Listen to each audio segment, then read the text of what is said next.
Pedas yang membuat lidah membara, rasa manis yang mengesankan seakan-akan ada di surga. Aroma rempah-rempah yang menggetarkan selera. Ribuan makanan dan minuman lezat tersebar di banyak pulau. Pulau antara dua samudera, inilah kita, Indonesia. Tapi tak seperti Jepang yang punya sushi, India yang punya kari, Italia dengan pizza dan spaghetti. Tidak ada makanan Indonesia yang membumi.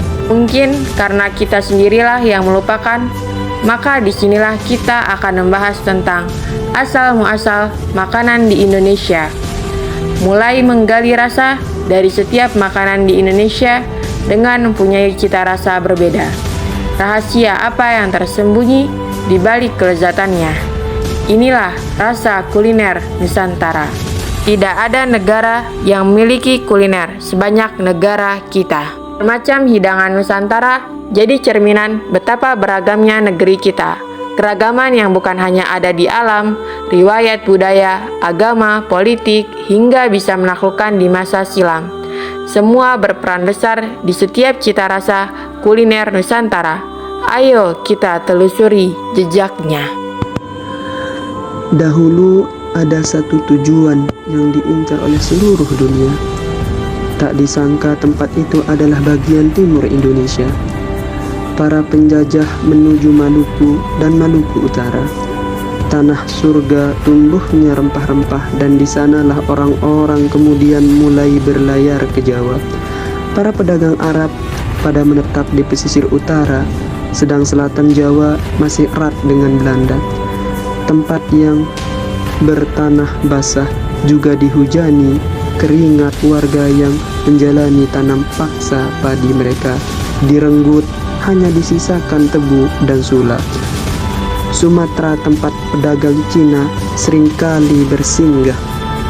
Ada satu tanaman unik yang ratusan tahun membentuk selera pedas warga. Dan tak jauh dari sana, Aceh jadi pelabuhan kubu Maluku dengan para pendatang asing. Menjawab misteri di balik masakan-masakannya, meskipun tak ada rempah yang tumbuh di tanahnya sendiri, gerbang masuk ke Nusantara tidak hanya di Maluku dan juga Aceh.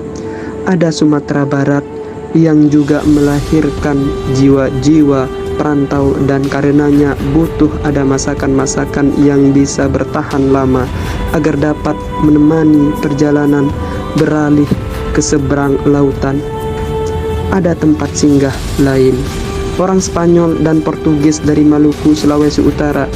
Tapi dari besarnya jalur niaga rempah ini pun ada daerah yang tidak tersentuh olehnya di pedalaman Kalimantan, tempat satu penguasaan alam. Suku Dayak ribuan tahun tinggal di dalamnya. Tak ada yang lebih mengenal hutan dibandingkan mereka. Mereka pun memasak dengan bumbu-bumbu yang berbeda dari biasa dipakai oleh seluruh dunia. Zaman telah berganti, kisah panjang lahirnya masak-masakan yang kita jumpai kini telah bercampur dengan kemajuan zaman. Kini kisah panjang itu terancam menjadi sebatas legenda. Pada kenyataannya, sedikit kesadaran kita untuk mencatat serta menceritakan kembali kekayaan kuliner yang ada di Nusantara. Sedikit kesadaran kita untuk menggali lebih dalam tentang bagaimana masakan tersebut muncul di masa lalu dan bagaimana mereka merubahnya serta berkembang, yang membuat hal tersebut tanpa kita sadari akan lebur bersama waktu dan terkubur ditelan oleh zaman yang terus-menerus maju. Tugas kita sebagai generasi muda adalah mempertahankan kualitas tersebut serta mengembangkan resep-resep turunan hingga bisa bertahan lebih lama lagi dan tidak diakui oleh negara lain. Kita menjaga semua ini turun-temurun sampai ribuan tahun lagi.